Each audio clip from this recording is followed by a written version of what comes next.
السلام عليكم ورحمة الله وبركاته. إن الحمد لله الذي وحده لا شريك له حمدا كثيرا كثيرا بعد حمد كما يليق بشانه ولا يشبه شيئا من الأشياء من خلقه أي من مخلوقاته. والصلاة والسلام على خاتم الأنبياء وسيد الأنبياء والمرسلين وعلى آله وأصحابه وأزواجه وذرياته وأهل بيته أجمعين. أما بعد فأعوذ بالله من الشيطان الرجيم. بسم الله الرحمن الرحيم. لقد جاءكم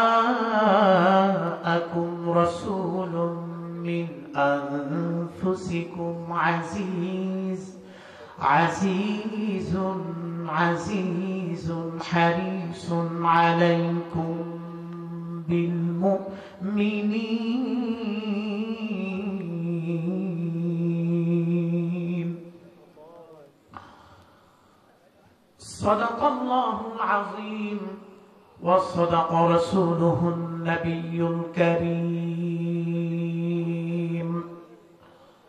وعن معاذ بن جبل رضي الله تعالى عنه قال قال رسول الله صلى الله عليه وسلم ذكر الأنبياء من العبادة وذكر الصالحين كفارة أو كما قال النبي صلى الله عليه وسلم. وقال أيضا كل بدعة ضلالة وكل ضلالة في النار. وقال أيضا من أحدث في أمرنا هذا ما ليس منه فهو رد أي مردود أو كما قال النبي صلى الله عليه وسلم. إن الله وملائكته يصلون على النبي يا أيها الذين آمنوا صلوا عليه وسلموا تسليما. اللهم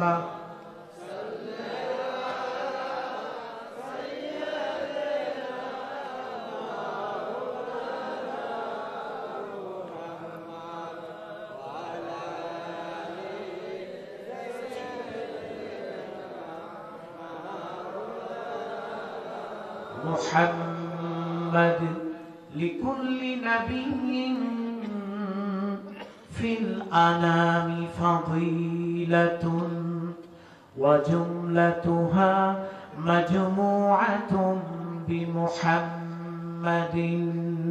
اللهم صل على سيدنا مولانا محمد وعلى آل سيدنا مولانا محمد. আমার বাবাজিরা, আমার মুরব্বী বাবারা, যুবক ভাইরা, আল্লাহর হাবিব হাদিস শরীফের মধ্যে ঘোষণা দিয়েছেন, কোন একটি জায়গায় যদি কিছু লোক একত্রিত হয়ে আল্লাহ পাকের জিকির করেন, আল্লাহ রাব্বুল আলামিন ফেরেশতাদেরকে সাক্ষী রাখেন।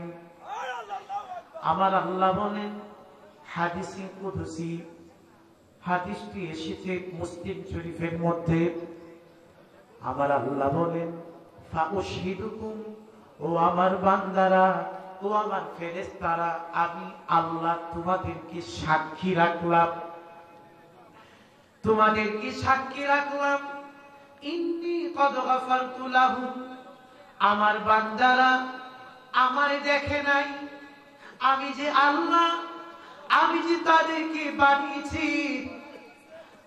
তাদের অস্তিত্ব জগতের মধ্যে ছিল না, আমি তাদেরকে অস্তিত্ব দিয়েছি।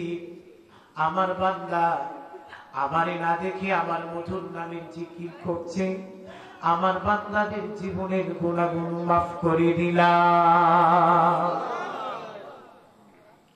তাহলে জিকিরের মাহফিলের দরকার আছে না নাই? কিন্তু বাংলাদেশের আমার আহলে হাদিস ভাইরা, নাম কি?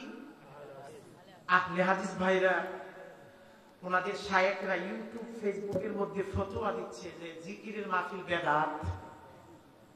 আপনাদের এলাকাতে বলে হাদিসই মানে না, হাদিসই পড়ে নাই, নাম তাদের আহলে হাদিস।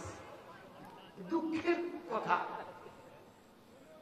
অত্যন্ত দুঃখ নিয়ে আমি কথাগুলো বলতেছি। চোখে দেখে না, তার নাম হচ্ছে নজরুল আলী। মানে 10 জনে মিল্লা ধরে দইরা উঠায়, বসা থেকে সে উঠতে পারে না, উঠাইলে 10 জন লাগে, না হচ্ছে হিম্মত আলী। হাদিস মানে না, হাদিস পড়ে না, তাদের নাম হচ্ছে আহলে হাদিস। আর আমরা দয়াল নবীর হাদিসের অনুসরণ করি, হাদিস মানি, আমরা বলে বেদাতি। তাহলে জিকিরের মাহফিলের কথা কোরআন হাদিসে আছে না নাই? তিরমিজি শরীফের হাদিসে কি আসছে যে নবীজি সাল্লাল্লাহু আলাইহি সাল্লাম বলেন যে, ও আমার উম্মতেরা, তোমরা যখন পৃথিবীতে জান্নাতের বাগানে যাবে, জান্নাতি ফল খায়ো। আরেকটি রওয়ায়াতে আসছে, তোমরা যখন পৃথিবীতে কোথাও বসবে, জান্নাতের বাগানে বসিও এবং জান্নাতি ফল খায়ো। সাহাবায়ে কেরাম জিজ্ঞাসা করলেন, ইয়া রাসূলুল্লাহ, পৃথিবীতে জান্নাতের বাগান কোনটি, জান্নাতের ফলগুলো কি কি? তখন আমার নবীজি বললেন, সুস্পষ্ট হাদিস, হিলাকুদ যিকরি অথবা হালাকুদ যিকরি রিয়াকুল জান্নাহ। আমার নবীজি বলছেন, জিকিরের মাহফিল ইজতিমাই ভাবে সারা মাহফিল হয়। ইজতিমাই জিকিরের মাহফিল হচ্ছে জান্নাতের বাগান। আল্লাহু আকবার। আর জান্নাতের বাগানের ফল কি? আল্লাহ পাকের জিকির, সুবহানাল্লাহ, আলহামদুলিল্লাহ, লা ইলাহা ইল্লাল্লাহ, আল্লাহু আকবার, অথবা আল্লাহ নামের জিকির। তাহলে ইমাম সুয়ুতী রাহমাতুল্লাহ আলাইহি, ইমাম জালালউদ্দিন সুয়ুতী রাহমাতুল্লাহ আলাইহি 700 বছর আগে, সুবহানাল্লাহ বলেন, আজ থেকে 700 বছর আগে তিনি ইজতিমাই ভাবে উচ্চস্বরে জিকিরের পক্ষে 25টি হাদিস নিয়ে আসেন। সুবহানাল্লাহ বলেন। কয়টা হাদিস? 25টি হাদিস নিয়ে এসেছেন। তিনি বলেছেন যে খায়রুদ যিকরি আল খাফি, উত্তম জিকির হচ্ছে মনে মনে জিকির করা। এই হাদিসের অনেক ব্যাখ্যা আছে, কিন্তু এই হাদিস ছাড়া নবীজির সাহাবীরা উচ্চস্বরে জিকির করতেন, জিকিরের মাহফিল করতেন। এমনকি শুনলে খুশি হবে, আমার নবীর মসজিদ, মসজিদে নববী, নাম কি? মসজিদে নববী। আর আমরা বাংলা ভাষায় বলি মসজিদে নববী। মসজিদে নববীতে 2টা মসজিদ হইতো, একটা মসজিদের ভিতরে 2টা দল হইতো সাহাবীদের। একটি দল একদিন শিক্ষা করতেন, আরেকটি দল আল্লাহ পাকের জিকির করতেন। তাহলে জিকিরের মাহফিল, জিকিরের আয়োজন আমার নবীর সুন্নাত কিনা বলেন, সাহাবীদের সুন্নাত কিনা বলেন? তাহলে ইউটিউব ফেসবুকে যে সমস্ত শায়েখরা বলতেছে বেদাত, এই সমস্ত খারিজি ওয়াহাবি সালাফি শায়েখদের কথা শুনে আমরা আমাদের ঈমান আমলকে নষ্ট করতে চাই না। কথা ঠিক কিনা বলে? আমরা কি আমাদের ঈমান আমলকে নষ্ট করব? আবার আমাদের মধ্যে কিছু ভাই বলতেছেন যে আগের আলেমরা বুঝে নাই, আগের আলেমরা বুঝতো না। আমি বললাম কেন ভাই? আগের আলেমরা তো তেমন কোরআন হাদিস জানতো না, এখন ডিজিটাল যুগের আলেম হচ্ছে, এরা মুফতি মুহাদ্দিস হয়েছে, এদের সামনে থাকে ল্যাপটপ। কি থাকে? ল্যাপটপ থাকে, কম্পিউটার থাকে, কম্পিউটারে শত শত কিতাব আছে, হাজার হাজার কিতাব আছে, দেখে দেখে ওয়াজ করে। এরা বেশি জানে। আগের ইসলাম ভুল ছিল। আমার ভাইরা বলতেছেন যে আগের ইসলাম ভুল ছিল। আমি এই সমস্ত ভাইদের খেদমতে বলতে চাই, আগের ইসলাম যদি ভুল হয় তাহলে নবীজি সাল্লাল্লাহু আলাইহি সাল্লাম 1400 বছর, নবীজি সাল্লাল্লাহু আলাইহি সাল্লাম থেকে 1400 বছর পর্যন্ত যারা মুসলিম ছিলেন, যারা আলেম ছিলেন, সবাই ভুল হয়ে যায়।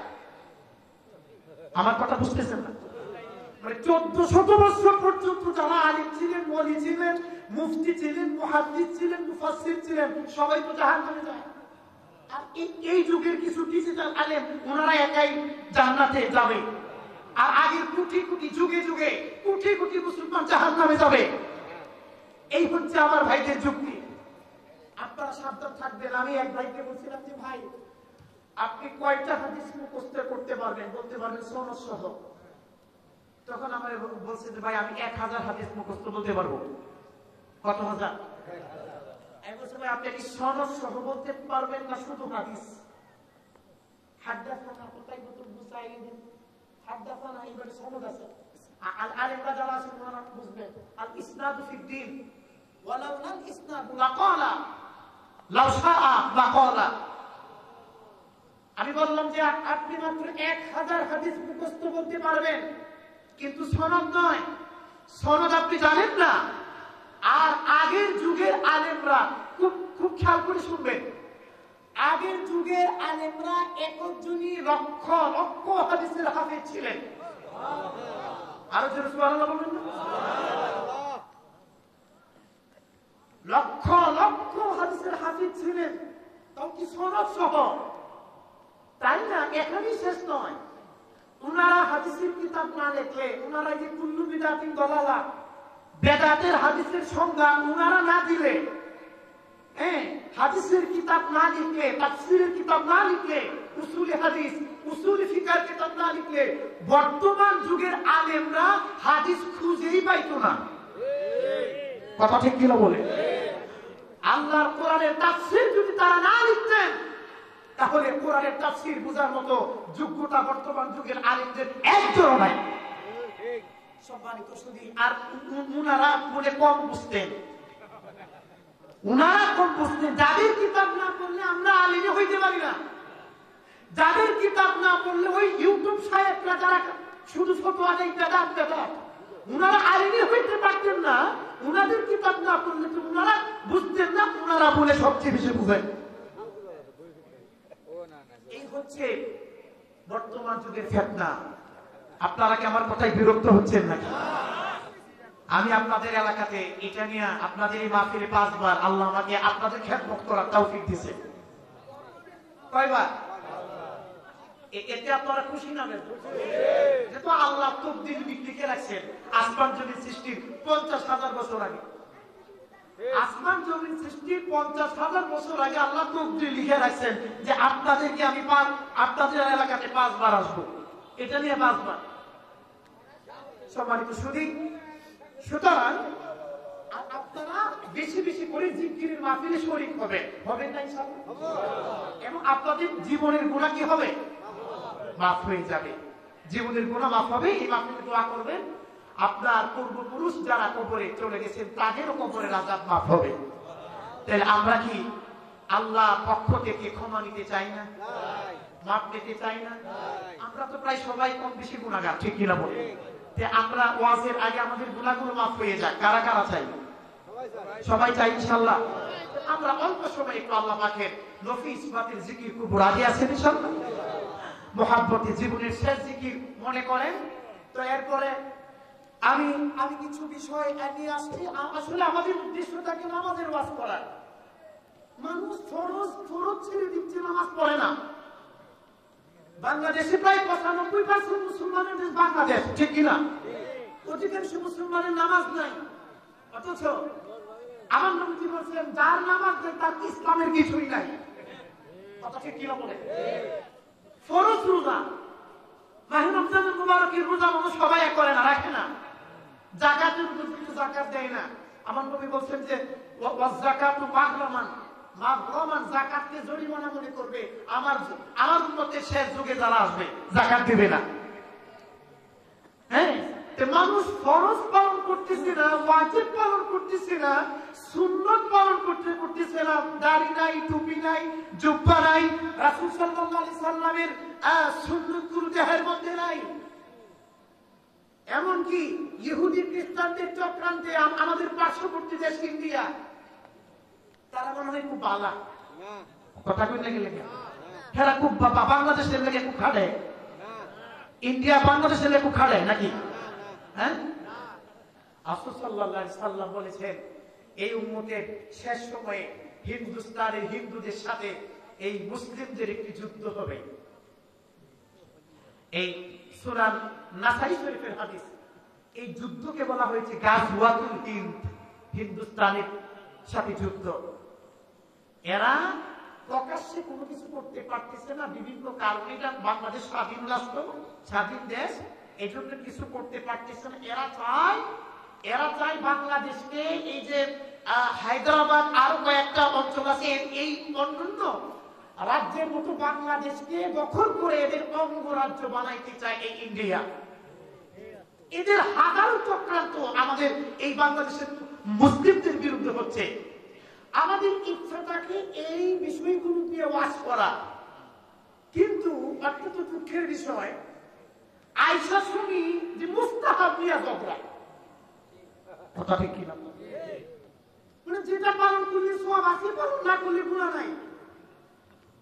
এই মুস্তাহাব নিয়ে ঝগড়া শুরু হয়েছে সমাজে। কেউ যদি মুস্তাহাব পালন করে তাকে বেদাতি, জাহান্নামী বলে দেওয়া হচ্ছে। এমনকি আমার স্ত্রীর ভাইরা আমাদেরকে বলেনি যে আমরা মিলাদ করি না, ক্যাম্প মিলাদ করি, ক্যাম্প করি, আমরা ঈদের মিলাদুন নবী পালন করি, শবে বরাত পালন করি, এই জন্য আমরা হচ্ছি বেদাতি, মানে গুনাহগার।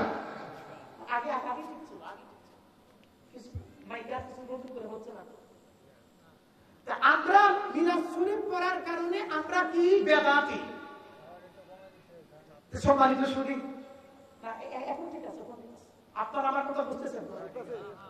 আচ্ছা, যাই হোক, আলহামদুলিল্লাহ। এখন এই কিছু বিষয় আমি আপনাদের কাছে আক্ষেপ বলতে আলোচনা করতে চাচ্ছি। আল্লাহ যেন আমাদের সকলকে তৌফিক দান, শোনার তৌফিক দান করে, বলে আমিন।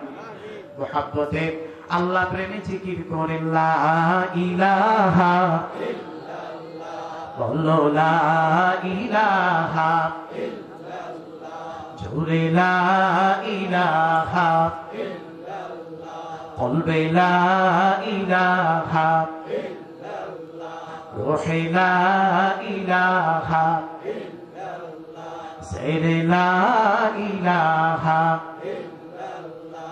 ভাইজান আজরা ইলো আসিবে, জান কবজ করিতে, আজরা ইলো আসিবে, জান কবজ করিতে। নিদান কালে ও গো নবীজি, নিদান কালে ও গো নবীজি, আমায় তুমি ভুইলো না। লা ইলাহা ইল্লাল্লাহ, বলো লা ইলাহা ইল্লাল্লাহ, লা ইলাহা ইল্লাল্লাহু মুহাম্মাদুর রাসূলুল্লাহ সাল্লাল্লাহু আলাইহি ওয়াসাল্লাম।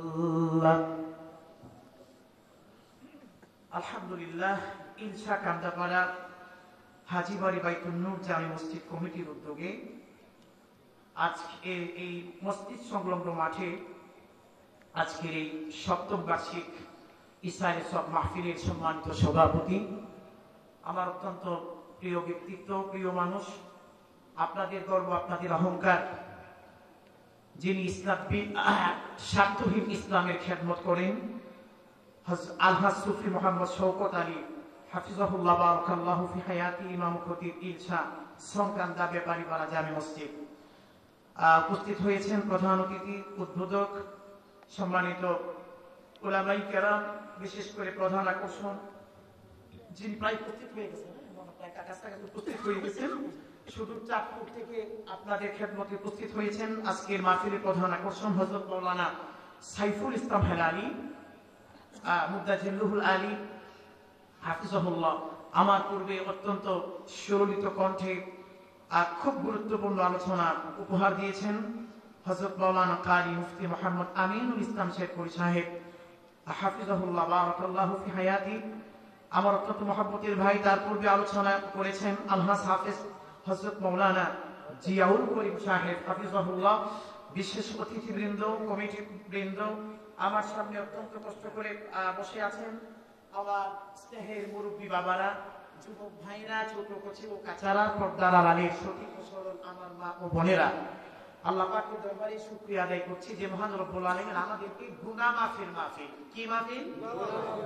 গুনাহ মাফের মাহফিলে, হেদায়েতের মাহফিলে আল্লাহ আমাদেরকে আসার তৌফিক দিয়েছেন।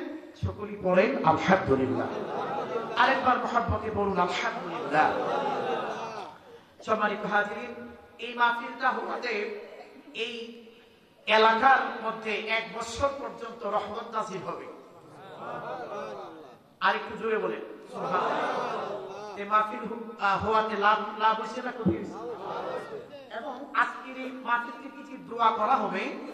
ইমাম বাইহাকী রাহমাতুল্লাহ আলাইহি বলেন এই দোয়াটা মৃত ব্যক্তির স্মরণে যে দোয়াটা করা হবে, যে আল্লাহ এই ইলশা কান্দাপর এলাকার যারা মুরব্বিরা কবরে চলে গেছেন, হ্যাঁ, তাদের কবরে এই সওয়াব পৌঁছায়া দাও।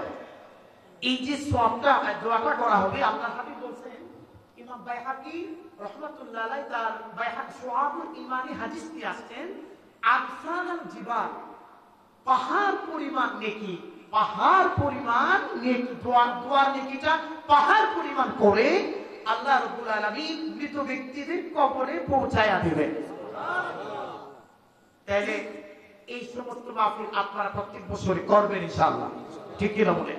এটা ইসলামী সংস্কৃতি।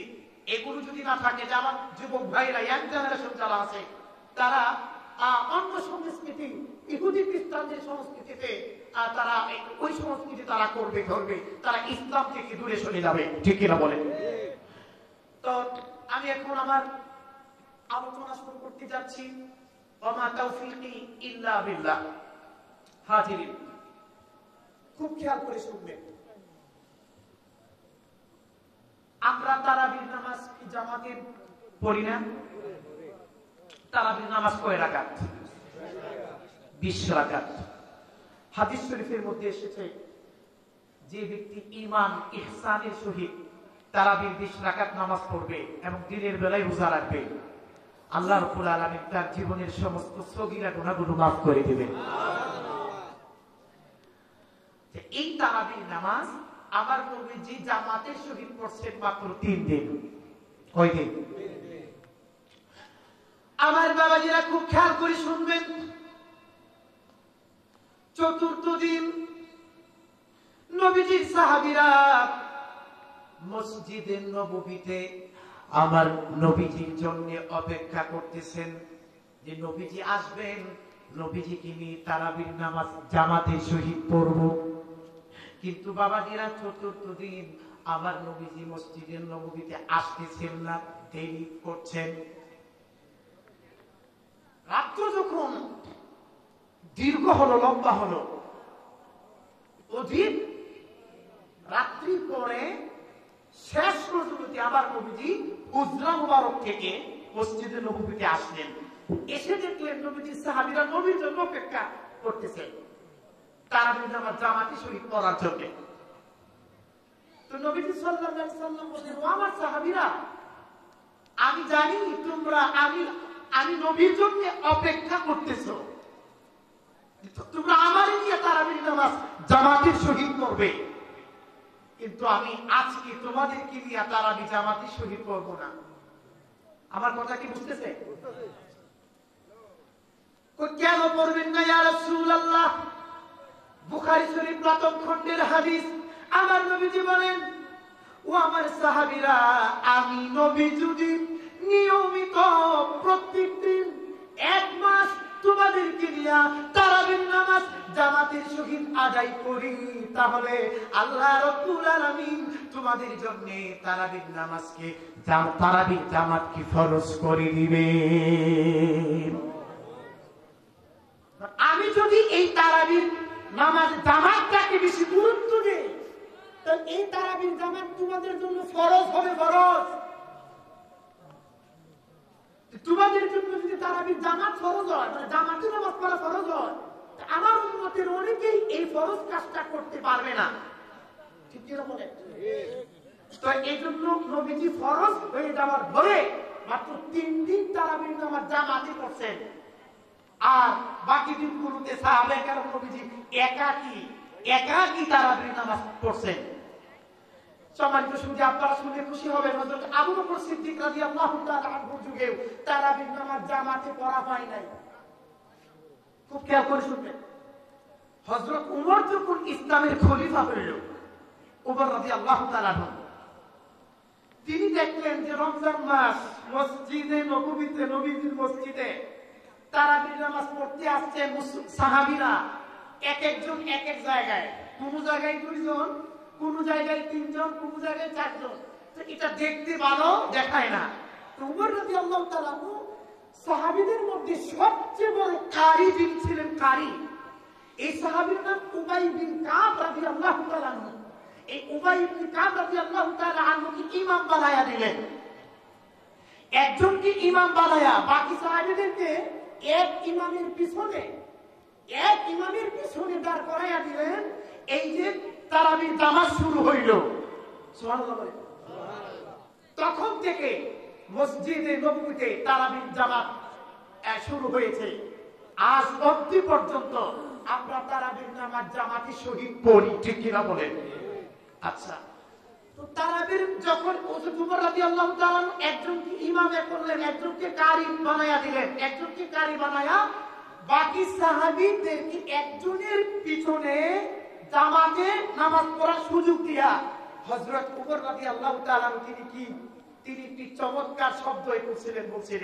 তিনি বলছিলেন, নি'মাতুল বিদআতু হাযা, কতই না উত্তম বেদাত। আপনাদের কি খারাপ লাগতেছে না? আপনাদের ওয়াজটা বুঝতে কষ্ট হচ্ছে? ওয়াজ কি বেশি কঠিন হয়ে যাচ্ছে না? বাবাজি, কোরআন হাদিসের কিছু কথা তো বোঝা দরকার, কিছু কথা বোঝা দরকার। এরা আমাদেরকে বেদাতি বলে জাহান্নামে বানায়, আমাদের বাপ দাদাদেরকে জাহান্নামে বানায়। শুনছি যে আমার ভাইরা আমাদের কাউন্টার শুরু 18 তারিখ মাহফিল দিছে। 18 তারিখ দিছে না? আপনারা কথা বলেন না কেন? অর্থাৎ আমরা যা বলবো আমরা ভুল, ওনারাই সঠিক। হযরত উমর রাদিয়াল্লাহু তাআলা আনহু তিনি বললেন, নি'মাতুল বিদআতু হাযা, কতই না উত্তম বেদাত। হযরত উমর এই কথা বলেন নাই নি'মাতুস সুন্নাতু হাযা, কতই না উত্তম সুন্নাত। হযরত উমর বলেন কতই না ভালো বেদাত। তার মানে ইসলাম ধর্মে সব বেদাত গুনাহ হয় না। সহিহ মুসলিম শরীফের হাদিস। আল্লাহু আকবার বলেন। আমার ভাইরা কি এই হাদিসটা ওনারা কি পড়ে নাই? যারা আজকে আমাদেরকে বেদাতি বলতেছেন যে সব কাজই বেদাত, কোন বেদাতি ভালো না, সকল বেদাতি জাহান্নামী। আমি আমার এই ভাইদের খেদমতে বলতে চাচ্ছি, হযরত উমর রাদিয়াল্লাহু তাআলা আনহু ইসলামের দ্বিতীয় খলিফা, যারে দেখলে শয়তান ভয় পাইত। সুবহানাল্লাহ বলবেন? সুবহানাল্লাহ। হযরত উমর যে রাস্তা দিয়ে যাইতেন, এই রাস্তা দিয়ে শয়তান আসতো। জান্নাতের সার্টিফিকেট পেয়েছেন দুনিয়াতে, উনি বলতেছেন কতই না উত্তম বেদাত। তার মানে সহিহ মুসলিম শরীফের এই হাদিস প্রমাণ করে ইসলাম ধর্মে সব বেদাত গুনাহ হয় না, সব বেদাত খারাপ না। ভালো বেদাত আছে, খারাপ বেদাতও আছে। ঠিক কিনা বলেন? আচ্ছা, আপনারা বলেন তো, আপনাদের এলাকাতে জুমার দিন আযান কয়টা দেওয়া হয়? কয়টা?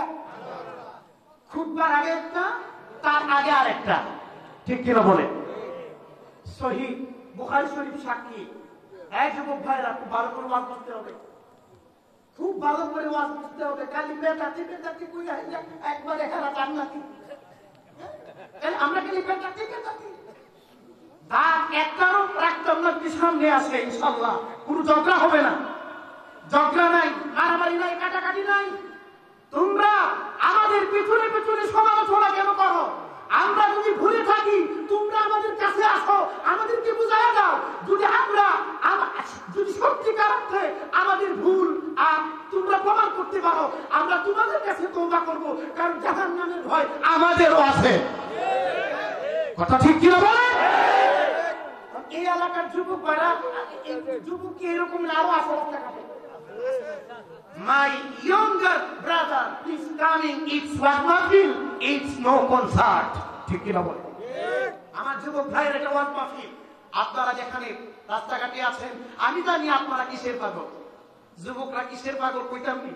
হ্যাঁ, হচ্ছে ডিজিটাল হুজুরের পাগল। আমি তো এত ডিজিটাল না, ইউটিউবে এত ভাইরাল না, এই জন্য যুবক ভাইরা আসতেছেন। আমরা ডিজিটাল হুজুরের পাগল। সম্মানিত শুনি, এই যুবক ভাইদের কি নষ্ট করতেছে, টার্গেট করতেছে ওনারা। সম্মানিত শুধু খুব ভালো করে বুঝবেন, আমার নবীর যুগে জুমার দিন আযান হইতো একটা। কয়টা? এই পিছনের যুবক ভাইরা তোমাদের বলতে হবে, নবীজির যুগে জুমার দিন আযান হইতো কয়টা? মানে জুমার নামাজের জন্য আযান হইতো একটা। হযরতে ইসলামের দ্বিতীয় খলিফা হযরতে ওমরের যুগে জুমার নামাজের আযান হইত একটা, যেটা খুতবার আগে দেওয়া হয়।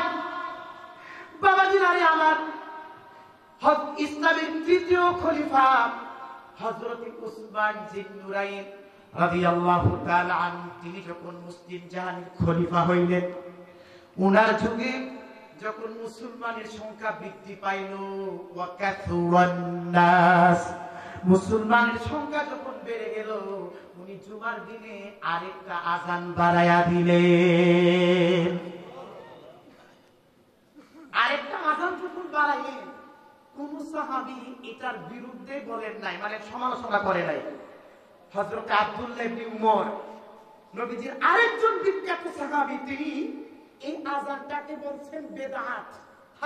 হাযা বিদআত অথবা হাযিহি বিদআত, মানে যে আযানটা নবীজির যুগে ছিল না, আবু বকরের যুগে ছিল না, উমরের যুগে ছিল না, যে আযানটা আরেকটা আযান দিতে হবে, এইরকম কোনো কথাও নবীজি বলে যান নাই। যেহেতু হযরতে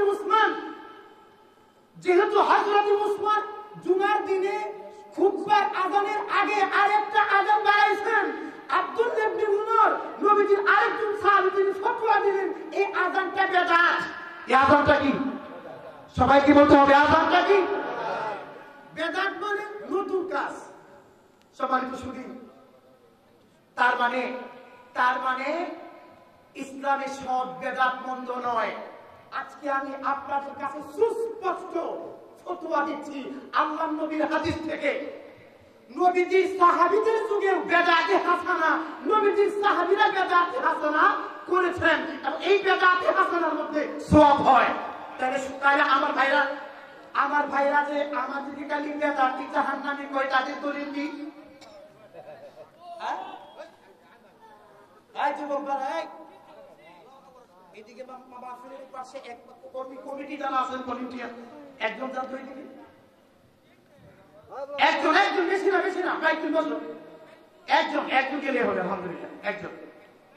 সম্মানিত শুনি, এখন আমার ভাইরা আমাদেরকে প্রশ্ন করে, হুজুর তাহলে নবীজি যে বললেন কুল্লু বিদআতিন দালালা ওয়া কুল্লু দালালাতিন ফিন্নার, সকল নতুন কাজ ইসলাম ধর্মে বেদাত, আর যারা বেদাতি কাজ করবে তারা জাহান্নামে যাবে। এটা আমার ভাইদের দলিল। এখন আমার এই ভাইদের দলিল অনুযায়ী নবীজির সাহাবীরা জাহান্নামে হয়, কারণ সাহাবীরা বেদাত করছেন। কথা ঠিক কিনা? কথা ঠিক কিনা বলেন? নবীজির সাহাবীরাও বেদাত করছেন। সহিহ মুসলিম শরীফ, বুখারী শরীফ, মুসান্নাফ আব্দুর রাজ্জাক সাক্ষী।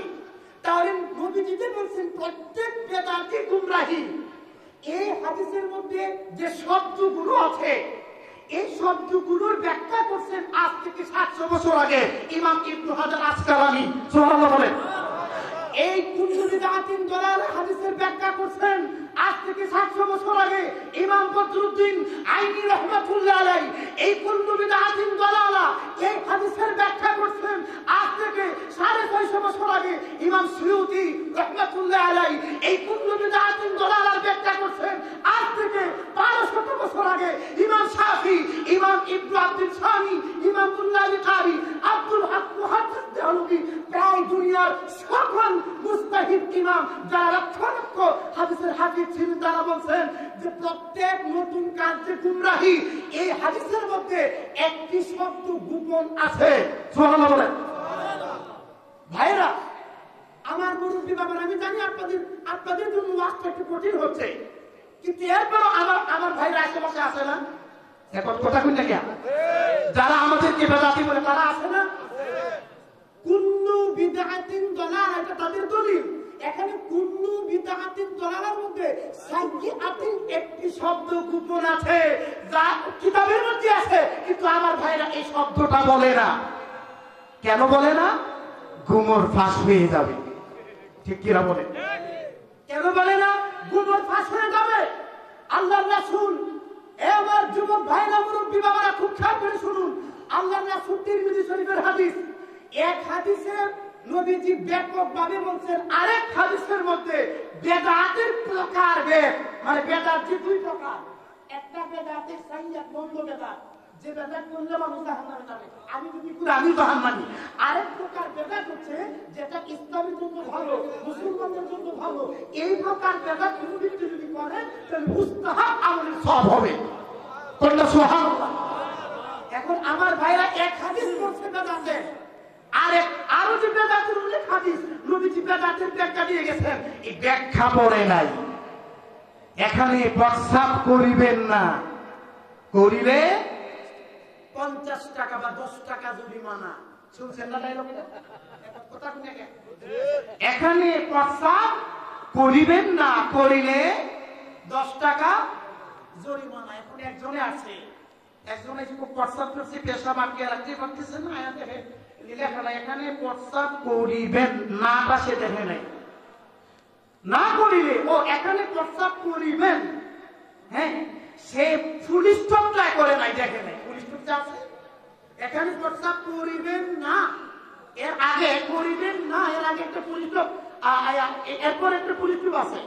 সে মনে করছে কমাটা করিবেনের পরে, যেখানে প্রস্তাব করি সে মনে করছে এখানে প্রস্তাব করিবেন, না করিলে 10 টাকা জরিমানা। তুই ইজ্জতটা মারিয়েছে, ওরে বাপ রে বাপ, প্রস্তাব করছে আমার, আমি প্রস্তাব আটকে রাখতে পারতেছি না। প্রস্তাব করলে যদি 10 টাকা পাওয়া যায়, তা আমি প্রত্যেক দিন এখানে প্রস্তাব করবো, 10 টাকা করে পাবো, ঠিক কিনা বলবো? আমার চায়ের পয়সা হয়ে যাবে। আপনি যদি বেদাতের এক হাদিস পড়েন, আর নবীজির বেদাতটাকে ভাগ করছেন 2 ভাগে, এক বেদাত করলে ডাইরেক্ট জাহান্নামী, আমরা করতে আছি। আরেক বেদাত করলে সওয়াব হয়, ইসলামের জন্য ভালো হয়। এই সওয়াবের বেদাতের হাদিসগুলো যদি আপনি না পড়েন, তাহলে আপনার মতো আলেম, আপনার মতো দাওরা পাস, কাবিল পাস, নামের আগে মুফতি মুহাদ্দিস, এই সার্টিফিকেটের আলেমের দ্বারা সমাজের মধ্যে, মুসলমানদের মধ্যে, ভাইয়ে ভাইয়ে, আপন ভাই আর ছেলে সন্তানে, বন্ধুর মধ্যে, সমাজের মধ্যে শুধু ফিতনা সৃষ্টি হবে, ঝগড়া সৃষ্টি হবে। আপনার দ্বারা ইসলামের কোনো উপকার হবে না। ঠিক কিনা বলেন? কথা বলেন ঠিক কিনা? তাহলে ইসলামের ভালো বেদাত আছে না নাই? আপনাদের কথা বলতে হবে, ভালো বেদাত আছে না নাই? ইসলাম ধর্মের কি সব বেদাত বন্ধ? কথা বললে গিয়া যদি সব বেদাত বন্ধ হইতো, হযরত উমর তারাবির জামাতকে বলতেন না কতই না উত্তম বেদাত। হযরত উমর বলতেন নির্মাতি সুন্নাতু হাদা, যেহেতু হাদিসে আছে আলাইকুম বিসুন্নতি ওয়া সুন্নাতিল খুলাফাইর রাশিদিন। আল্লাহু আকবার বলেন। আমার বাবাজিরা খুব খেয়াল করে শুনবেন, এখন আমার ওয়াজ শুরু। আগে আমি আমার বাইরের দলিল খন্ডাইলাম, দলিল দিয়া দিলাম। এখন আমি আপনাদের কাছে কিছু আমার নবীজির শানে কিছু কথা রাখতে চাই। আমার বাবাজিরা রে, আমার বাবাজিরা, আমার নবীজির কাছে নবীজির একজন সাহাবী তার উট সম্পর্কে অভিযোগ করলেন, ইয়া রাসূলুল্লাহ, ইয়া হাবিবাল্লাহ, এই যে আমার উট যে উট দিয়ে আমি পানি আনার কাজ করি, আমার খেজুর বাগানে এই উটের মাধ্যমে পানি দেই, কিন্তু কয়েকদিন ধরে এই উট পাগলামি করতেছে, আমার কাছে যাইতে দিচ্ছে না, পাগলামি করছে, তার কাছে গেলে সে আমাকে হামলা করতে চায়, হামলা করছে, কেউ এই উটের কাছে যাইতে পারতেছে না। ইয়া রাসূলুল্লাহ, আমার খেজুরের বাগানটা পানির জন্য শুকায়া গেছে, আপনি মেহেরবানি করে আপনি একটু ব্যবস্থা করেন, আল্লাহর কাছে দোয়া করেন। বাবাজিরা, আমার নবী, আমার দয়াল নবী, আমার মায়ার নবী, রহমতের নবী, রাহমাতুল লিল আলামিন, তিনি সাহাবীদেরকে নিয়ে বললেন, যাও তোমার উটের কাছে আমারে নিয়ে যাও।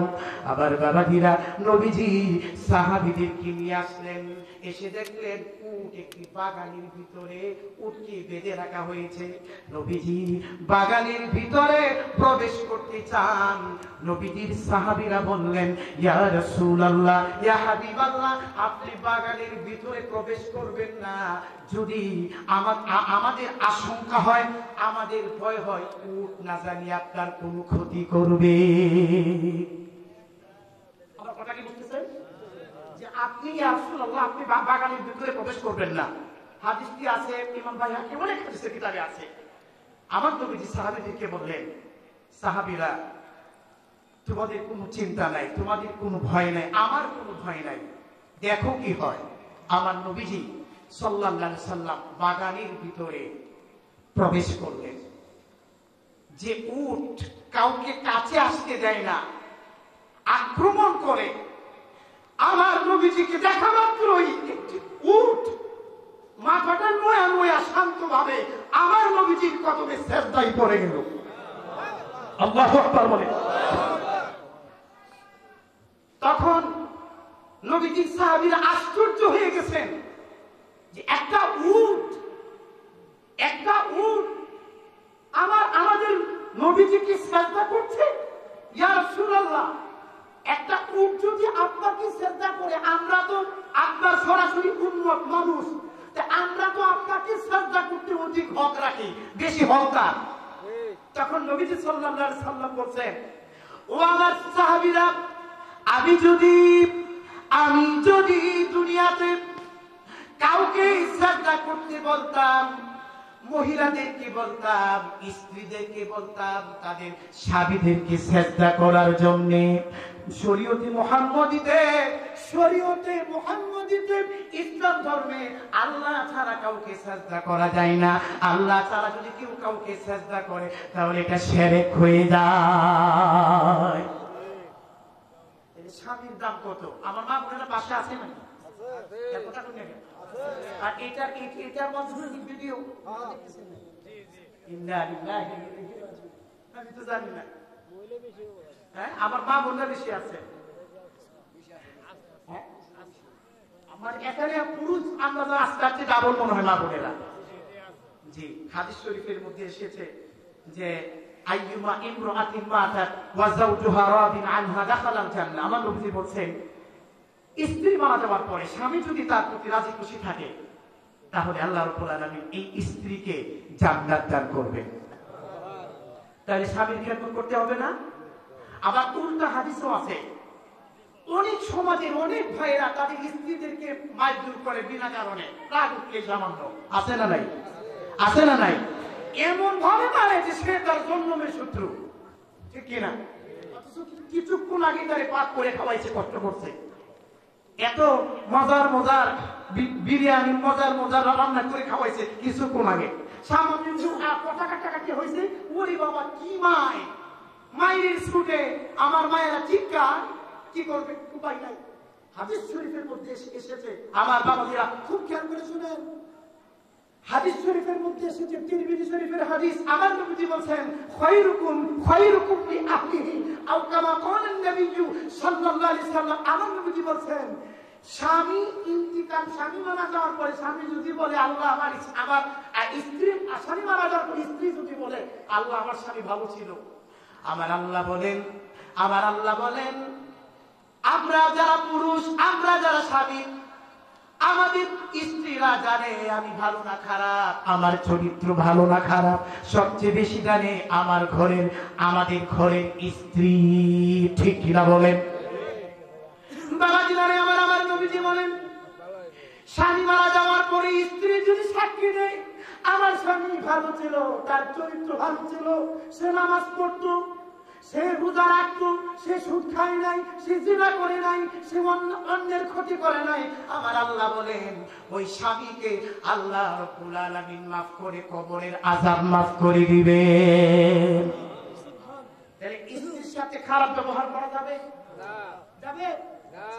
এখন এখানে একটি বিষয় আমাদের জানা দরকার, স্বামী স্ত্রী মারা গেলে স্বামী তার প্রতি রাজি খুশি থাকলে ওই স্ত্রী আল্লাহর জান্নাত পাবে। এখানে একটি কথা বলা দরকার, স্বামী যদি স্ত্রীকে কোরআন হাদিস বিরোধী কোন কাজের আদেশ দেয়, এই কাজ স্ত্রী মানতে পারবে না। ঠিক কিনা বলেন? স্বামী বেজার হোক আর খুশি হোক, আপনারা বলেন আব্বা আম্মার কথা মানা ফরজ না? কি বলেন? কারণ এক হাদিসের মধ্যে আছে যে হুমা জান্নাতুকা ওয়া নারুকা, পিতা মাতাই তোমার জন্য জান্নাত, পিতা মাতাই তোমার জন্য জাহান্নাম। সাহাবায়ে কই ইয়া রাসূলুল্লাহ, এটা ব্যাখ্যা কি? আমার নবীজি বলেন কারো কোন সন্তানের প্রতি যদি পিতা মাতা রাজি খুশি থাকে এই সন্তানকে আমার আল্লাহ মাফ করে দিবেন। সুবহানাল্লাহ। আর কোন সন্তানের প্রতি যদি পিতা মাতা রাজি খুশি না থাকে তাহলে এই সন্তানকে আমার আল্লাহ মাফ করবেন না। এই ব্যক্তি যদি 100 বার 1000 বার হজ করে, নামাজ পড়ে, রোজা রাখে, হজ করে, যাকাত দেয়, জিকির আজকার করে, সবকিছু করে, কিন্তু তার প্রতি যে কোনো একজন পিতা মাতা কেউ দুইজনের একজনও যদি রাজি না থাকে তাহলে এত নামাজ, এত রোজা, এত হজ, এত যাকাত, এত দান খয়রাত করার পরেও এই ব্যক্তি, এই সন্তান জাহান্নামে যাবে।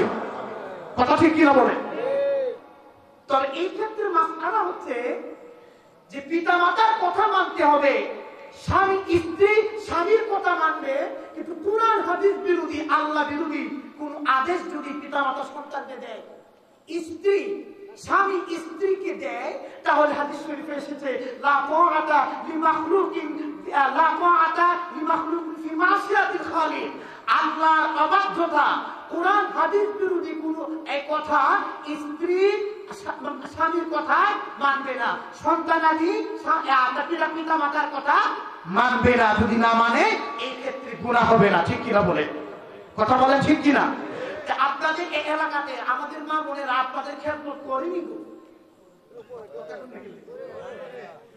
আমাদের মায়েরা, আমাদের বোনেরা আপনাদের খেদমত করে না? শুধু ওই যে কি বলে এই কি না সিরিয়াল, এটার নাম কি? স্টার জলসা, কি জি বাংলা, স্টার জলসা, জি বাংলা।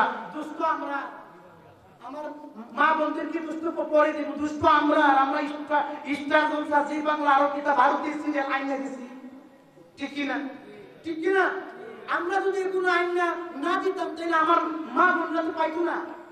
তবে এখনো কথাও আছে, কিছু মা বোনরা এরকম আছে যে শুনছো পাশের বাড়ির ভাবিদের করে স্টার জলসা ডিশ লাইন আছে, তুমি যদি আমার ডিশ লাইন না দাও আমি কিন্তু তোমার লগে কথাই কইতাম না। আছে না নাই? আপনারা কথা বলে গেলেন, আছে না নাই? ওই পাশের বাড়ির ভাবিদের ঘরে কত কত সুন্দর সুন্দর চ্যানেল, তারা স্টার জলসা সিরিয়াল দেখে। আমি যদি সিরিয়াল দেখতে না পারি, যদি আমার স্টার জলসা না দেও, আমি তোমার সাথে আমার কোনো কথা নাই, খাওয়া নাই, কিছু নাই, এই যে আমি চললাম বাপের বাড়ি যাই না বলে। আমি জানি বলে, কারণ সব মা বোন সমান না। ঠিক কিনা বলে? এই ক্ষেত্রে আমার মা বোনদেরকে আমি সাবধান করতেছি, আপনি যে সময়টা নষ্ট করতেছেন স্টার জলসা, তা সিরিয়াল দেখে, এই সময়টা আপনি আমার আল্লাহরে সেজদা দেন। ঠিক কিনা বলে? আপনি এই সময়টার মধ্যে নামাজ পড়েন, কোরআন তেলাওয়াত করেন। ও আমার মা বোনেরা, এই সময়টা আপনি নবীজি সাল্লাল্লাহু আলাইহি ওয়াসাল্লামের উপর দুরূদ শরীফ পড়েন, আল্লাহ পাকের মধুর নামের জিকির করেন, আল্লাহর পক্ষ থেকে আপনার ঘরের মধ্যে রহমত হবে। ঠিক কিনা বলে? আপনার আল্লাহর পক্ষ থেকে আপনার ঘরের মধ্যে বরকত হবে, আপনার রিজিকের মধ্যে বরকত হবে, আপনার ঘর থেকে যে সন্তান হবে এই সন্তান আল্লাহর ওলি হবে। বলেন সুবহানাল্লাহ। আমার বাবাজিরা খুব খেয়াল করে শুনবেন, বাবাজিরা রে, তাহলে আবার নবীজি সাল্লাল্লাহু আলাইহি সাল্লামকে দেখে যে উটটা কিছুক্ষণ আগে পাগলামি করতো, কাউকে কাছে আসতে দিত না, এই উট আমার নবীজিকে দেখা মাথাটা নিচু করে আমার নবীর কদমে সেজদায় পড়ে গেছে। নবীজি সাল্লাল্লাহু আলাইহি সাল্লাম উঠে মাথার মধ্যে হাত মুবারক রাখলেন। এবার নবীজি সাল্লাল্লাহু আলাইহি সাল্লাম দেখলেন উট কাটতেছে। আল্লাহু আকবার। উটের চোখ দিয়ে টপ টপ করে পানি আসতেছে। আমার নবীজি উটকে জিজ্ঞাসা করলেন, ও উট, তোমার কি হয়েছে, তুমি কেন কাঁদো? তার মানে আমার নবীজি উটের ভাষাও বুঝতেন। আল্লাহু আকবার বলো। আমার নবীজি উটের ভাষাও বুঝতেন। আমার নবীজি বলতেন, উঠলে তুমি কেন কাঁদো, তোমার কি হয়েছে? উটের জবান খুলে গেল। উট জবাব দেয়, ইয়া রাসূলুল্লাহ, ইয়া হাবিবাল্লাহ, 40 বছর পর্যন্ত আমার মালিকের খেদমত করেছি আমি। সুবহানাল্লাহ বলেন। 40 বছর পর্যন্ত আমার মালিক আমার দিয়া কাজ করাইছে। তো এখন আমি বৃদ্ধ হয়েছি, এখন আমি বুড়ো হয়েছি, আমার শরীরের জোর কমে গেছে, শরীরের হাড্ডিগুলো নরম হয়ে গেছে, আমি আগের মতো কাজ করতে পারি না, আগের মতো তার খেদমত করতে পারি না, এই জন্য সে আমারে ঠিক মতো খাবার দেয় না, আমারে ঠিক মতো খাবার দেয় না। এবং তার বাড়িতে বিবাহ চলছে, তার বাড়িতে বিবাহ চলছে, সেই চাচ্ছে আমারে জবাই করতে। ইয়া রাসূলুল্লাহ, ইয়া হাবিবাল্লাহ, এই বিচার আমি আপনার কাছে দিলাম। আমার দয়াল নবী, আমার মায়ার নবী তখন উটের মালিককে ডাক দিল, উটের মালিক, ও উট আমার সাহাবী, তুমি কি উটের সাথে এই ব্যবহার করো? হ্যাঁ ইয়া রাসূলুল্লাহ, উট সত্য বলছে। সুবহানাল্লাহ বলে। এই ঘটনা, এই আশ্চর্য ঘটনা এদিকে চলছে। নবীজির সাহাবীরা নবীজিকে জিজ্ঞাসা করলেন, ইয়া রাসূলুল্লাহ, ইয়া হাবিবাল্লাহ, আপনি যে নবী এটা কি উটও জানে? আল্লাহু আকবার।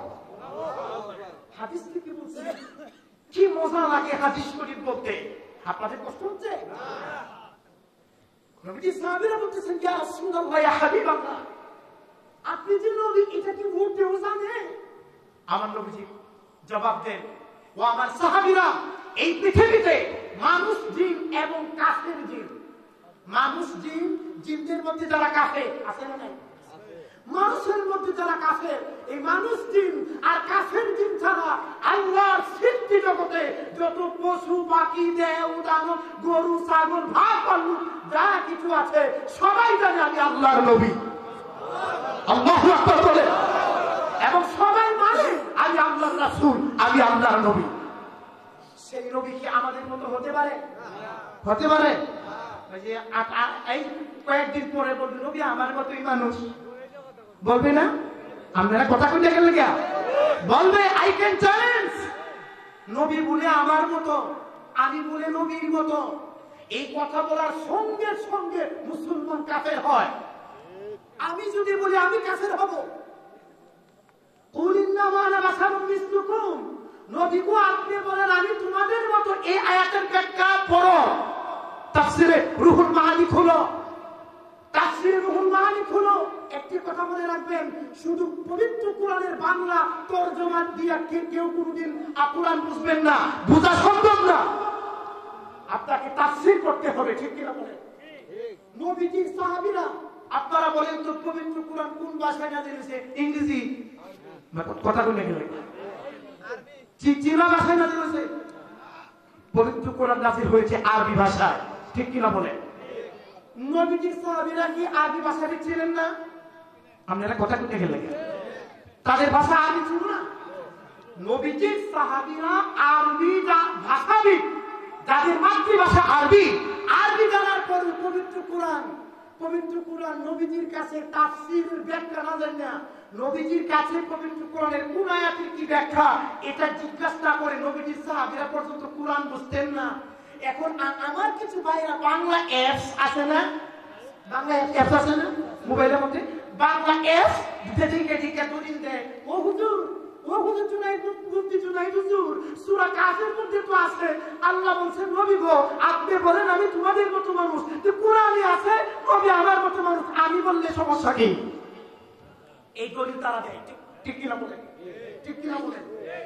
এখন আমি আপনাদেরকে প্রশ্ন করি, হযরতে আদম আলাইহিস সালাম আমাদের আদি পিতা, ঠিক কিনা বলেন?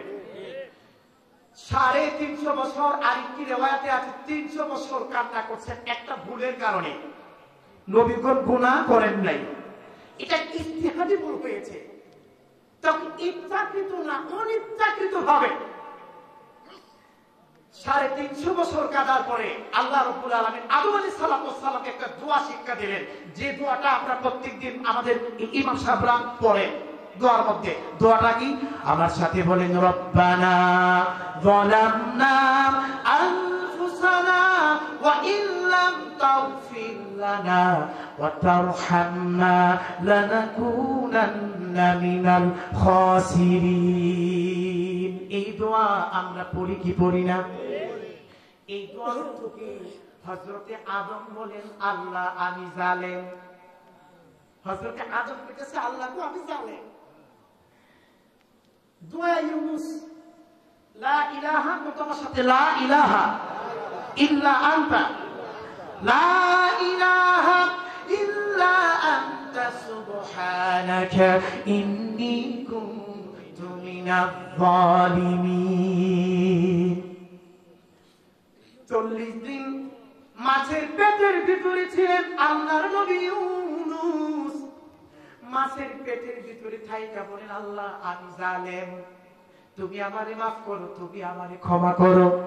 আমি আপনাদের কাছে জানতে চাই, ও ইলশা কান্দাপাড়ার আমার যুবক ভাইরা, পবিত্র কোরআনে আছে আদম নবী নিজেকে বললেন আল্লাহ আমি জালেম। পবিত্র কোরআনে আছে ইউনুস নবী নিজেকে বলছেন আল্লাহ আমি জালেম।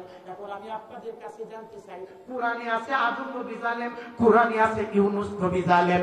এখন বাংলাদেশের কোন মুফতি, কোন মুহাদ্দিস, কোন হুজুর যদি আদম নবীরে জালেম কয়, ইউনুস নবীরে জালেম কয়, মুসলমান থাকবে না কাফের হবে? আমার কথা কি বুঝতেছেন? কাফের হবে না? কেন হবে? আমি বলতে পারবো কোরআনে তো আছে। আমি বলবো কেন কাফের হবে? কোরআনে তো আছে। ইউনুস নবী নিজেকে বলছেন আল্লাহ আমি জালেম, আদম নবী নিজেকে বলছেন আল্লাহ আমি জালেম। কোরআনে যেহেতু আছে, এটা বললে, এটা যদি কেউ বলে তাহলে কাফের হবে কেন? কেন কাফের হবে? তার কারণ হচ্ছে এই, কোরআনে সবকিছু থাকার পরেও কিছু কিছু কথা আমরা মানুষ বলতে পারি না। আমরা বললে আমরা কাফের হয়ে যাব আর মুসলমান থাকবো না। কারণ কি? কারণ হচ্ছে আদম নবী আল্লাহর কাছে তিনি তওবা করছেন, বিনয়ী হয়েছেন, তিনি আল্লাহর কাছে মাফ চাইছেন যে আল্লাহ আমি জালেম, তুমি আমারে মাফ করে দাও। এটা আদম নবী নিজে নিজে বলতে পারে, অহংকার না করিয়া, ছোট হওয়ার জন্য। কিন্তু আমরা মুসলমান, আমরা যদি বলি যে আদম নবী জালেম, তাহলে আদম নবীর সাথে বেয়াদবি হবে। আদম নবীর সাথে বেয়াদবি হওয়ার কারণে কোরআনে থাকার পরেও আমি আদম নবীর জালেম করার কারণে আমি কাফের হয়ে যাব। ঠিক কিনা বলেন? আল্লাহর নবী ইউনুস, তিনি নিজেকে জালেম বলছেন, তিনি নিজেকে বলছেন জালেম, আল্লাহ আমি পুরো আল্লাহ আমি জালেম। এটা ইউনুস নবী বলতে পারে আল্লাহর কাছে। তিনি অহংকার করেন নাই, আল্লাহর কাছে ছোট হয়েছেন, ঠিক কিনা? কিন্তু আমি যদি বলি কোরআনে আছে ইউনুস নবী জালেম, ইউনুস নবীর সাথে বেয়াদবি হবে। ঠিক কিনা বলে? এই বেয়াদবি হওয়ার কারণে আমি নিজে কাফের হয়ে যাব। ঠিক তদ্রুপ আমার নবী যদিও বলছেন আমি তোমাদের মতো মানুষ, তাফসীরে তবারি খুলো, খালি তো ফাল ফালো, খালি তো ফাল দাও আর ফতোয়া দাও, নবী আমার মতো মানুষ। তাফসীরে তবারি খুলো, তাফসীরে তবারি খুলে দেখো কি লেখা আছে। এই আয়াতের তাফসীর বলছিল তাওয়াদুআন লিল্লাহ, আমার নবী আল্লাহর কাছে বিনয় হয়েছে, মানে অহংকার করেন নাই। আমার নবী যে আল্লাহ পাক আমার নবীরে এত সম্মান দিয়েছেন, ইজ্জত দিয়েছেন, আমার আল্লাহর পরে আমার নবী ইসলাম, আমার নবীর উপরে আর কোন নবী আসেনি। কথা বলেন আসেনি? আমার নবী এই বিষয়টা তিনি বিনয় হয়েছেন, তিনি অহংকার করেন নাই। অহংকার না কইরা আমার নবী সাল্লাল্লাহু আলাইহি ওয়াসাল্লাম বলছেন, আল্লাহ আমি তোমাদের এই নবী গো আপনি বলেন আমি তোমাদের মতো মানুষ, মানে অহংকার করেন নাই। এটা নবী বলতে পারে আল্লাহর কাছে। খুব খেয়াল করে শুনবেন, এটা নবী বলতে পারে কার কাছে? আল্লাহর কাছে। কিন্তু কোন মুসলমান যদি বলে, কোন মুসলমান যদি এই কথা বলে নবী আমার মতো মানুষ, সাথে সাথে কাফের হয়ে যাবে। কি হবে? জোরে বলেন কি হবে? আচ্ছা, এখন প্রশ্ন, এই আয়াতটা পবিত্র কোরআনে কেন আসলো? আপনারা শুনলে খুশি হবেন। জমিন থেকে তাদের দূরত্ব, পূর্ণিমার চাঁদ, তাদের দূরত্ব 3,80,400 কিলোমিটার দূরে হচ্ছে চন্দ্র। সুবহানাল্লাহ বলেন। জমিন থেকে 3,80,400 কিলোমিটার দূরে হচ্ছে চাঁদ। আমার নবীজি সাল্লাল্লাহু আলাইহি ওয়াসাল্লাম শুধু ইশারা দিয়েছিলেন, শাহাদাত আঙ্গুলের ইশারা। পূর্ণিমার চাঁদ লক্ষ লক্ষ কিলোমিটার দূরে, পূর্ণিমার চাঁদ দুটা ভাগ হয়েছিল কিনা? কোরআনে আছে না নাই? আচ্ছা, এইরকম মুজিজা অলৌকিক ঘটনা দিয়ে কাফেররা বলাবলি করলো, ওরে বাপ রে বাপ, আশ্চর্য বিষয়, একজন মানুষের পক্ষে কেমনি সম্ভব আসমানের চাঁদকে আঙ্গুলের ইশারায় আসমানের চাঁদকে দুইটা ভাগে ভাগ করা? একজন মানুষের পক্ষে তো সম্ভব নয়। সুতরাং মক্কার কাফেররা বলল যে তিনি মানুষ না। খুব খেয়াল করে শুনবেন, মক্কার কাফেররা বলল তিনি মানুষ না, তিনি জিন, তিনি জিন না হইলে ফেরেশতা। মুহাম্মদ মানুষ না, মুহাম্মদ হয়তো জিন না হয় ফেরেশতা। তখন আমার আল্লাহ বললেন, নবী গো, ও নবী, লাস্তু মালাকাম ওয়ালা জিন্নান লা ইউমকিনুকুমুস সালাতু মিনহু ওয়া হুয়া রাদ্দুল লিকাউলিহিম বাইনানা ওয়া বাইনাকুম হিজাবুন আন্নাহু লাউ কানা মিন জিনসিল মালাইকাতি লাফআবাল আমরু বিসাবাবিহি আলান নাস। ও নবী, আপনি মক্কার কাফেরদেরকে বলেন আমার জাতটা জিন থেকে না, আমার জাতিতে আমি জিন না, আমার জাতটা ফেরেশতা না, আমি জাতিতে মানুষ। সুবহানাল্লাহ বলেন। আমার জাতটা কি মানুষ, কিন্তু আমি তোমাদের মতো না। আমার জাতটা জিনের না, আমার জাতটা ফেরেশতা না, আমার জাতটা হচ্ছে মানুষ। এইটা বোঝানোর জন্য নবীজি বলছেন আমি তোমাদের মতো মানুষ। মানে তোমরা আমারে ফেরেশতা মনে করো না, তোমরা আমারে মনে করো না আমি জিন। আমার জাতটা জিনের না, আমার জাতটা মানুষের না। আর আয়াতের তাফসীর না বুঝা, শানে নুজুল না বুঝা, নানা দিকে বাংলা দিকে ফতোয়া দেয়। বাংলা কেন দাওরা পাস, কাবিল পাস, মুফতি দাবি করে, এরা ফতোয়া দিচ্ছে কোরআনে আছে নবী আমার মতো মানুষ। আর যেহেতু নবী আমার মতো মানুষ, তাহলে আমরা তো মাটির তৈরি, কিন্তু নবী মাটির তৈরি। বলে না? আপনারা কথা কোনটা গেলেন? বলে না, বলে না, বলে না। আমি আমার এই সমস্ত ভাইদের খ্যাতমতে বলতে চাই, সহিহ বুখারী শরীফটা একটু খুলে দেখবেন। ওদের বাতাসে বুখারী শরীফ খতম হয়। কি আপনারা শুনছেন না? বেশি দূর যাওয়ার তো দরকার নাই। শেরপুরে, আপনাদের শেরপুরে কমি মাদ্রাসা আছে না? খতমে বুখারী হয় না? খতমে বুখারী হয় না? বুখারী শরীফ দ্বিতীয় প্রথম খণ্ড কিতাবুস সিয়াম অধ্যায়ের হাদিস। আমার নবীজি বলছেন আইয়ুকুম মিসলি, কে আছো আমার মতো? আমার নবী বলছেন কেউ আমার মতো না, বুখারী শরীফ। এবং আমার নবী বলছেন ও আমার সাহাবীরা তোমরা আমার মতো না। নবীজির সাহাবীরা বলতেন ক্বালু লাসনাকা হাইআতিকা আইকা মিসলিকা ইয়া রাসূলুল্লাহ। বুখারী শরীফ উমদাতুল কারি খুলো, বুখারী শরীফের ব্যাখ্যা উমদাতুল কারিটা খুলো, সেখানে লেখা আছে ক্বালু কা হাইআতিকা আইকা মিসলিকা ইয়া রাসূলুল্লাহ। সাহাবীরা বলতেন ইয়া রাসূলুল্লাহ, ইয়া হাবিবাল্লাহ, আপনার দেহের কোনো ছায়া নাই, আপনার দেহটা নূরের নূর, আপনি তো আমাদের মতো না। আল্লাহু আকবার। নবী বলতেছেন আমি তোমাদের মতো না। নবীজির সাহাবীরা কয় নবী গো আপনি আমাদের মতো না। কেন? নবীর সাহাবী আল্লাহর কোরআন পড়ছে না? আপনারা কথা কই না? কে নবীজি সাহাবী আল্লাহর কোরআন করে নাই? কুলিন্না মানে বাসার মৃত্যু কুমকি আমার নবীজি সাহাবীরা পড়ছে না? আচ্ছা আমার নবীর সাহাবী এই যে আমি তোমাদের মতো মানুষ এই আয়াত পড়ার পরেও আমার নবীজি সাহাবীরা বলতেন নবী গো আপনি আমাদের মতো না আর আমরা আপনার মতো না। তাহলে বোঝা গেল নবীজিকে কোনো ব্যক্তি যদি আমাদের মতো মানুষ বলে ইমান থাকে না, বিবাহ করলে বউ অটু তালাক হইয়া যায়। আমি যাব কবরেতে কেউ তো যাবে না, 2-3 দিন কাদার পরে মনে রাখবি না কন্যা। আমি যাব কবরেতে কেউ তো যাবে না, 2-3 দিন কাদার পরে মনে রাখবি না। উম্মতের দরদি নবী আছেন কাঁদিতে, উম্মতের দরদি নবী আছেন কাঁদিতে, বউদের জন্য কান্দেন নবী ওই মদিনাতে কন্যা। বউদের জন্য কান্দেন নবী দিন রাত কাঁদি শুধু নবীকে পেতে, দিন রাত কাঁদি শুধু নবীকে পেতে, ওদের জন্য কান্দেন নবী ওই মদিনাতে কন্যা। ওদের জন্য কান্দেন নবী ওই আমার ইচ্ছার বাবাজিরা রে 3.5 হাত মাটির দিচ্ছে, 3.5 হাত মাটির গর্তের মধ্যে তোমারে আমারে যখন সাদা কাপড়ে মুড়াইয়া এই মাটির নিচে চাপা দিয়ে আসবে, আমি আপনাদের কাছে জানতে চাই সেই নিষ্ঠুর কবরে সাথী আসেনি? সাথী নাই, বাতি নাই, বন্ধু নাই, বান্ধব নাই, স্ত্রী নাই, পুত্র নাই, দরজা নাই, জানালা নাই, কিছুই নাই, খাট নাই, পালং নাই। সেই কবরে সাথী হবে আমার দয়াল নবী, আপনার নবী, আমার নবী। আমরা সবাই সেই দয়াল নবীর পক্ষে থাকতে চাই কি চাই না? কারা কারা চাই 2 হাত তুলে দেখাও। নারায়ে তাকবীর।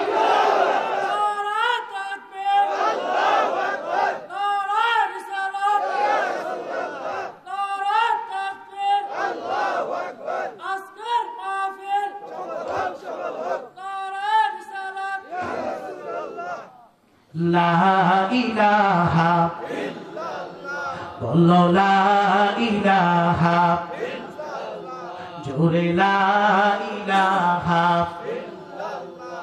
ভাইজান কবরে যখন রাখিবে সাথীরা সবাই চলে যাবে, নিষ্ঠুর কবরে ও গো নবীজি কন্যার সাথে, নিষ্ঠুর কবরে ও গো নবীজি, নিষ্ঠুর কবরে ও গো নবীজি, একা ফেলে যেও না। লা ইলাহা ইল্লাল্লাহ, আরো জোরে লা ইলাহা ইল্লাল্লাহ, বলো লা ইলাহা ইল্লাল্লাহ, কলবে লা ইলাহা ইল্লাল্লাহ।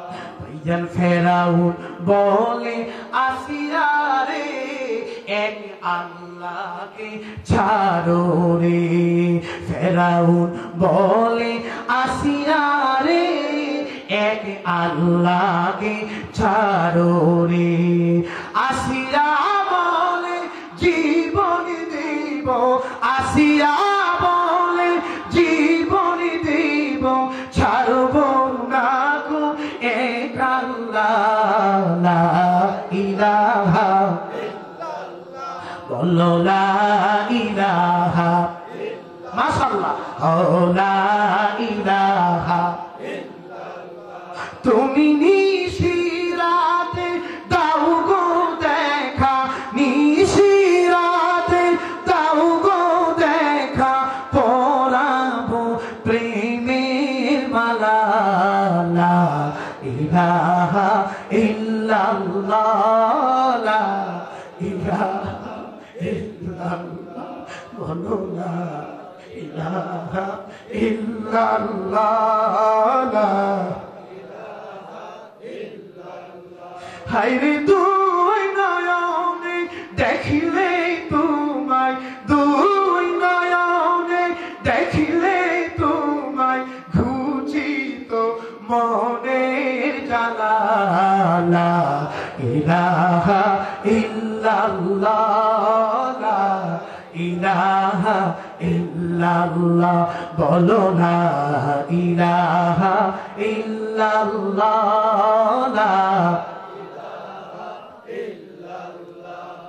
حسبي ربي جل الله حسبي ربي جل الله ما في قلبي غير الله نور محمد صلى الله نور محمد صلى الله لا ইলাহা ইল্লাল্লাহ বলো না ইলাহা ইল্লাল্লাহ লা ইলাহা লা ইলাহা ইল্লাল্লাহ মুহাম্মাদুর রাসূলুল্লাহ সাল্লাল্লাহু আলাইহি ওয়াসাল্লাম আমার বাবাজিরা খুব খেয়াল করে শুনবেন বাবাজিরা রে একটি হাদিস আমি আপনাদেরকে শোনায়া দেই ও বাবা আপনার আমার মৃত্যু সামনে আসে না নাই না এই মৃত্যু থেকে আমরা বাঁচতে পারবো হাজার কোটি টাকা ঘুষ দিলে সম্ভব আজরাইল আছে আজরাইল এমপিশন প্রতিষ্ঠা কইতাছে পুরো বাংলাদেশটা আমার পুরো বাংলাদেশটা আমার 1000 কোটি দিলাম তুমি আরো কিছুদিন পরে আইছে জান কপস করার জন্য মানবে মানবে বাবাজিরা রে আপনার আমার মৃত্যু সামনে আছে আমার নবীজি এই হাদিসটা বলার আগে আমি আমার যুবক ভাইদেরকে বলছি আমার মুরব্বী বাবাজিদেরকে বলছি ও আমার যুবক ভাইরা ও আমার মুরব্বী বাবারা এখনো আপনারা যারা রাস্তাঘাটে আছেন দোকানপাটে আছেন বাড়িতে আছেন মাইকের আওয়াজ যাচ্ছে ও আমার যুবক ভাইরা মাহফিলে চলে আসো মাহফিলে চলে আসো কারণ আজকের এই মাহফিল তোমার জন্য জীবনের শেষ মাহফিল হইতে পারে ঠিক কিনা কত জানা যায় পড়েছি নামাজ দিয়েছি কত দাফন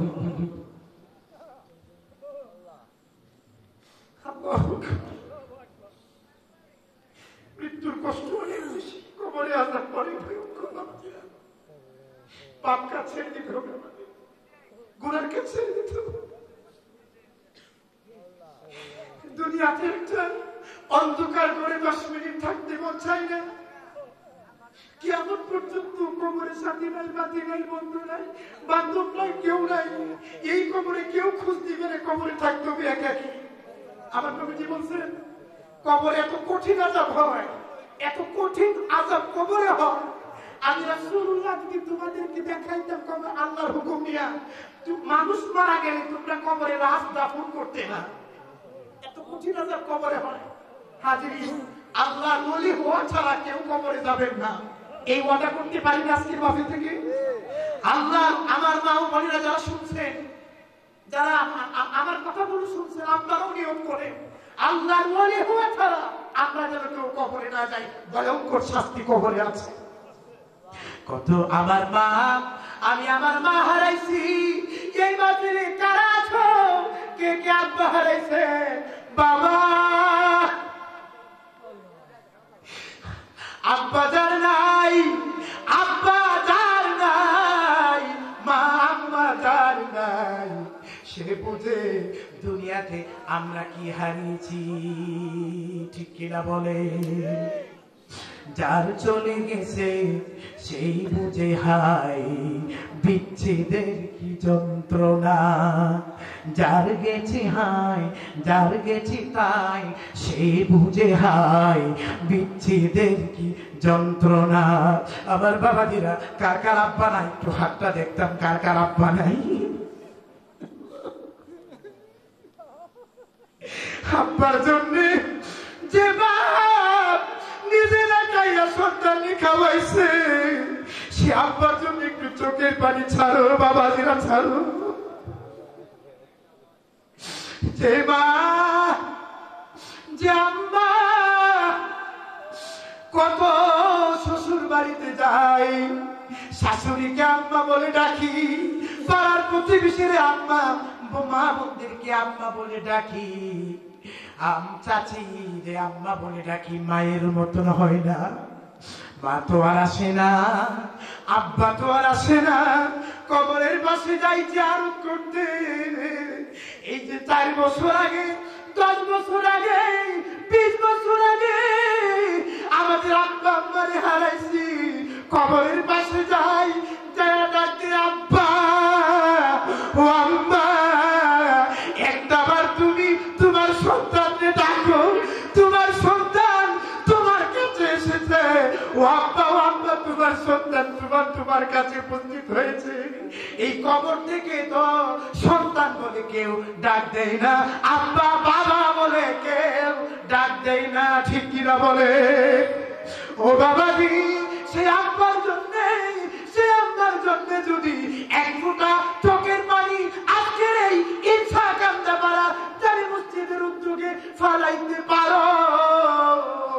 আবার আল্লাহ বলে আব্বার জন্য আম্মার জন্য কোন সন্তান যদি চোখের পানি ছেড়ে দেয়, চোখের পানি ছাড়ার সাথে সাথে আব্বা আম্মার কবরের আযাব মাফ হয়ে যায়। বলেন রব্বির হামহুমা, আমার সাথে বলেন রব্বির হামহুমা কামা রব্বায়ানি সগীরা, রব্বির হামহুমা কামা রব্বায়ানি সগীরা। আমার বাবাজিরা রে, আব্বা আম্মার কবর জিয়ারত করবেন, যদিও ওয়াহাবিরা এটাকে নিষেধ করে, ঠিক কিনা বলেন? কথা বলে ঠিক কিনা? কবর জিয়ারত করা আল্লাহর নবীর সুন্নাত। আর এই আজকে আমাদের কেরামত কি বলছে, আমরা বলবো এরা হচ্ছে খাঁটি বিদআতি, আসল বেদাতি ভণ্ড হচ্ছে এরা, যারা আমাদেরকে আজকে বেদাতি বলে। আমার নবীর শান মান, আমার নবীর পক্ষে থাকার কারণে, আমার নবীর মিলাদ পড়ার কারণে, আমার নবীর দাঁড়ায় সালাম দেওয়ার কারণে, সবে বলে পড়ার কারণে, একজন হাক্কানি রব্বানি আল্লাহর ওলির কাছে মুরিদ হওয়ার কারণে আপনারা জানেন এই বাংলাদেশে কোন আহলে হাদিস, কোন ওয়াহাবি, কোন খারিজি, কোন ভণ্ড, কোন প্রতারক, কোন আলেম বাংলাদেশে ইসলাম আনে নাই। এই বাংলাদেশে শুধু বাংলাদেশ না, ভারত উপমহাদেশে বাংলাদেশ, ভারত, শ্রীলঙ্কা, পাকিস্তান সহ এই দেশগুলোর মধ্যে ইসলাম এনেছেন। আমাদের পূর্বপুরুষ যারা ছিলেন তাদেরকে মুসলমান বানাইছেন আল্লাহর ওলিরা, ঠিক কিনা বলে? কথা বলে ঠিক কিনা? সম্মানিত সুধী, যার কারণে সিন্নি খাইলা মুল্লা চিল্লা না, কথা ঠিক কিনা বলে?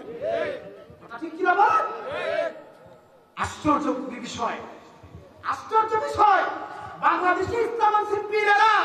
তুমি ইতিহাস পড়ো, তোমার অত্যন্ত পীরের সহিত বলছি, তুমি ইতিহাস পড়ো, বাংলাদেশে ইসলাম আনছে আল্লাহর ওলিরা। সেই পীরের কাছে যাওয়া বলে বেদাত সেরে কয়, আপনাদের এলাকাতে কয় নাকি? আপনাদের এলাকাতে কয়? নারায়ে তাকবীর, নারায়ে তাকবীর, নারায়ে রিসালাত, নারায়ে রিসালাত। প্রধান বক্তার আগমন, প্রধান বক্তার আগমন, বলেন শুভেচ্ছা স্বাগত। আপনারা খুশি হবেন?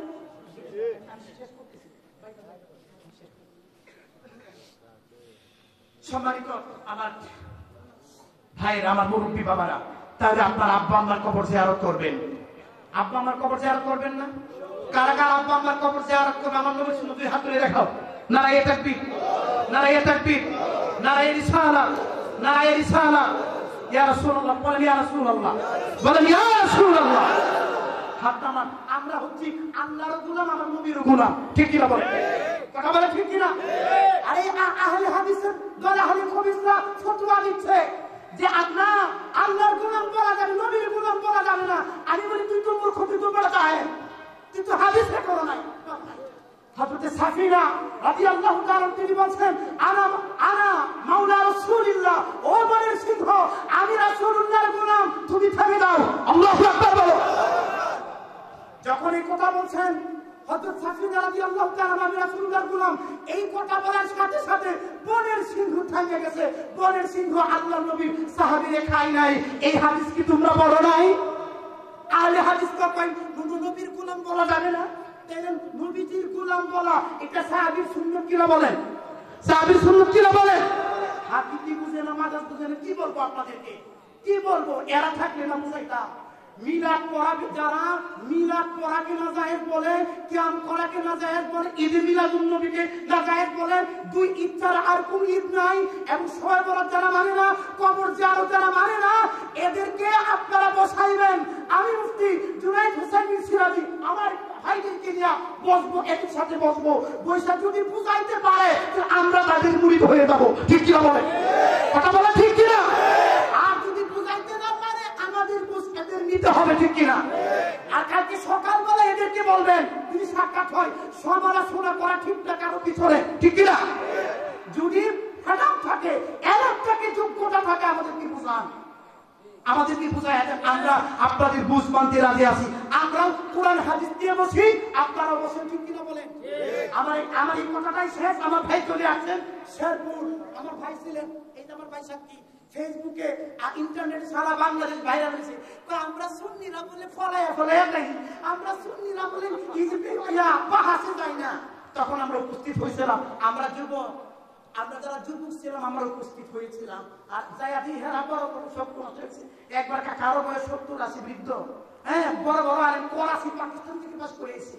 আমরা কিতাব নিয়ে গেছি, বাহাসি ছিল শেরপুর শ্রীপুর দ্বীপ থানার আর টিউনু কার্যালয়ে। টিউনু সাহেব ছিলেন সভাপতি। আমরা সরাসরি বাহাসে উপস্থিত ছিলাম। এরা দাবি করছিল মিলাদ নাই, পরে আমরা মিলাদে করে দিয়েছি। মিলাদ তো তিরমিজি শরীফে আছে। তোমরা যে আলিম হইছো, তোমরা কি দারাফাত করে আলিম হইছো? তিরমিজি শরীফ না পড়ে কি আলিম হতে পারে? তাহলে আমরা মিলাদ করতে চাই কি চাই না? পরে তারপরে আমরা বলছিলাম এরা বলছে দুই ঈদ ছাড়া আর কোন ঈদ নাই। তখন আমরা জবাব দিয়েছি না, ইসলামের দুই ঈদ ছাড়া আরো ঈদ হাদিসে আছে। আর ঈদে মিলাদুন নবীর আগে যে ইমামরা ঈদ বলছেন এটা শরীয়তে না শাব্দি করতে, এই কথাটা এদেরকে জানাই দিবেন। এটা শাব্দি করতে ঈদ বলছেন, মিলাদুন নবীর আগে ঈদের শাব্দি করতে শরীয়ত অর্থে না। প্রায় 15 জন ইমাম আজ থেকে 800 বছর আগে, আল্লাহু আকবার, আজ থেকে 800 বছর আগে 15 জন ইমাম। কোন ইমাম? মসজিদের ইমাম না, যে এইসব 15 জন ইমামের মধ্যে একজন ইমাম যদি এক পাল্লায় রাখা হয়, এই ওয়াহাবি মোল্লা যত আছে বাংলাদেশের পৃথিবীতে, এদেরকে যদি আরেক পাল্লায় রাখা হয়, এই একজন ইমামের একটা পেশাবের ফোটার সমতুল্য হবে না। কথা বলে ঠিক কিনা? আমরা মিলাদুন নবী পালন করতে চাই কি চাই না? চাই কি চাই না? আমার কথায় আমার ভাষায় একটু যদি কষ্ট বলে আল্লাহ আমাকে মাফ করে দিবেন। আমার ভাইদের ভাষায় একটা কথা বলা আমি আর চাই নাই একটু ফিনিশিং দেওয়ার জন্য। যেহেতু একটা কাউন্টার অ্যাটাকিং আছে সামনে, কাউন্টার অ্যাটাকিং আছে সামনে, এই জন্য কিছু কথা বলো। আপনার বেজার হয়েছে? একটা কিন্তু আপনারা বেজার হয়েছে। আল্লাহ রাব্বুল আলামিন আমাদের সকলকে এই আল্লাহর ওলিদের পথে, আহলুস সুন্নাত ওয়াল জামাতের পথে, আমাদের বাপ দাদা পূর্বপুরুষ যে ইসলাম আমাদেরকে দিয়েছেন সেই ইসলামটাই সঠিক, এই সঠিক ইসলামে থাকার তৌফিক দান করুন, বলেন আমিন। 5 ওয়াক্ত নামাজ পড়বেন, সুদ খাবেন না, ঘুষ খাবেন না, মাহে রমজান শরীফের রোজা রাখবেন, কারো ক্ষতি করবেন না। আল্লাহ রাব্বুল আলামিন আমাদের সকলকে এই কথাগুলোর উপর আমল করার তৌফিক দান করে আমিন। ওয়া আখিরু দাওয়ানা আলহামদুলিল্লাহি রাব্বিল আলামিন। আসসালামু আলাইকুম ওয়া রাহমাতুল্লাহি ওয়া বারাকাতুহু।